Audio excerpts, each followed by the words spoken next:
We're live. Hey. I have Aaron with me, and we're going to talk about cybersecurity in the UP. Mm-hmm. In the UP. Right here in the UP. You think that here in the UP, we're secluded. We have lots of, like at my house, I have lots of property around me, you know, like who's going to threaten me, right? Right. When you say cybersecurity, you mean like snow and cold, right? Right. Like totally. winter? Okay. Yeah. Well, that makes me secure. I have a blanket of snow on me. Yeah. Anyway, before we dive into it, though, make sure you visit our website at dstech.net, sign up for our newsletter, and I'll tell you what the email's there for. Security at dstech.net after we're done here. But anyway, Aaron's been attending a workshop. Yeah. And he has got some news to share with us, some tips maybe. I don't know. What you got to share? Well, just this week. Tell me. Just this week, the Northern Michigan University Cybersecurity is putting on a symposium to provide training and education to companies like DS Tech, federal, local law enforcement agencies, as well as other companies in the area to just encourage and promote more cybersecurity awareness. The big things that they're talking about are incident response. What kinds of people are you seeing there? I mean, you mentioned places like DS Tech. Yeah. Law enforcement. Law enforcement. We saw some police officers yesterday. We saw a lot of students, of course. The NMU students are there. We saw a number of businesses that we interface with. We saw some governments that we work with. I saw a number of folks from downstate that are involved on the Michigan state level or the federal cybersecurity level. So there was a good portion of some really interesting, and lots of people. Then part of the conversation was about how the information gets passed from one organization to another organization, and then they collect more information and disseminate that back out to everybody.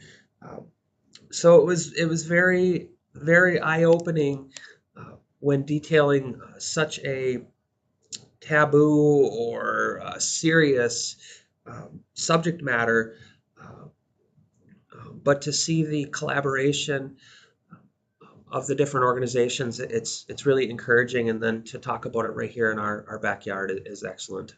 And a united front of all these types of organizations helps. Yes. Build a stronger defense, right? Yes. Interesting. Well, so what have you found out so far? You're not done. You still have some workshops to attend, but yesterday was the kickoff event. We attended, listened to a number of speakers. We had a couple other staff there, so Mike and Ben attended as well.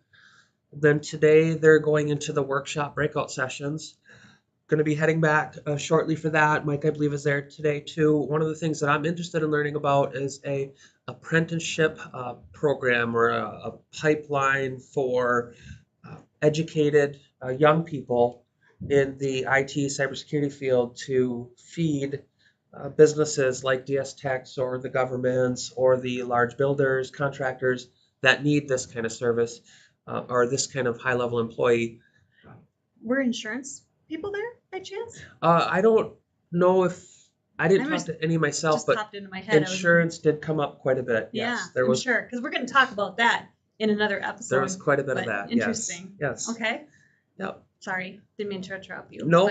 And then tomorrow is going to be the final day, and that's going to include a number of panel discussions from various stakeholders across the field. So very excited to learn and listen to tomorrow. Awesome. What are you most excited to learn? Well, I think what we're seeing here is a reframing of how business, the business sector, the private sector, the public sector, and then our government sectors are reframing the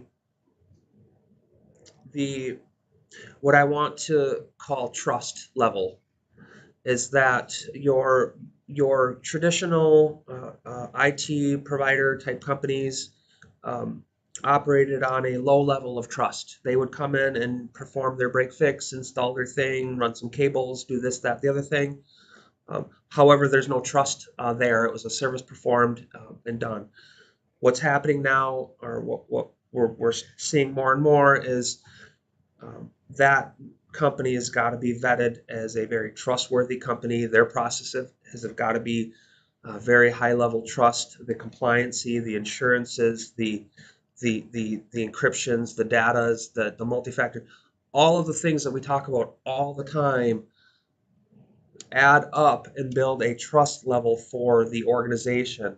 Like DS Tech. Like DS Tech. DS Tech would be a highly trusted organization.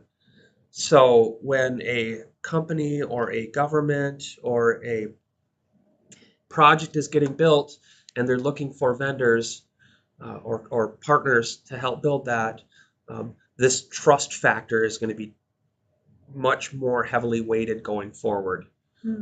So they're not going to be able to hire low bid because you're going to need to have, is it like some kind of like certification or? Think of it like going to work at the police department. So if you were going to be assigned, they do a background check. Correct. They make sure that I'm, they vet that your who I am level and of trust is. Okay. Yep. Got it. Similar. Yep. Similar to that. Okay. That makes sense. But I wonder, as a business owner, I wonder how you would know, like if you look at DS Tech, how would you know? Yeah, so what'll happen is we'll probably see attrition really weed out sort of the low-hanging ones, just because they're not going to be able to even participate in those conversations. And is because those the IT firms will be on a list, maybe? No, they're just not going to have the medium or high level capabilities to provide those services at that high level of trust. They simply can't. Simply can't. Okay. Yep. Gotcha. So those will get weeded out. You're still gonna, I'm sure, come across a number of that remain that still kind of do the moonlighting, if you will, where they they'll help you out when you call them. I know what you mean. So yeah. So interesting. And a lot of this is being driven not only by government, but also by businesses like insurance agencies, right? Very much so. Yeah. I mean, if they want to cover. Well, I can give you an example, Denise. So I've got some notes in front of me from Excellent. Yesterday. It's the last page, I want to say. Is this a new pad? That's really cool. It is. It's like sorry. It's like an adult. Technology is cool. It's an adult Etch-a-Sketch, actually. That's super cool. Where is it? I want to say it's this one right here. I want one.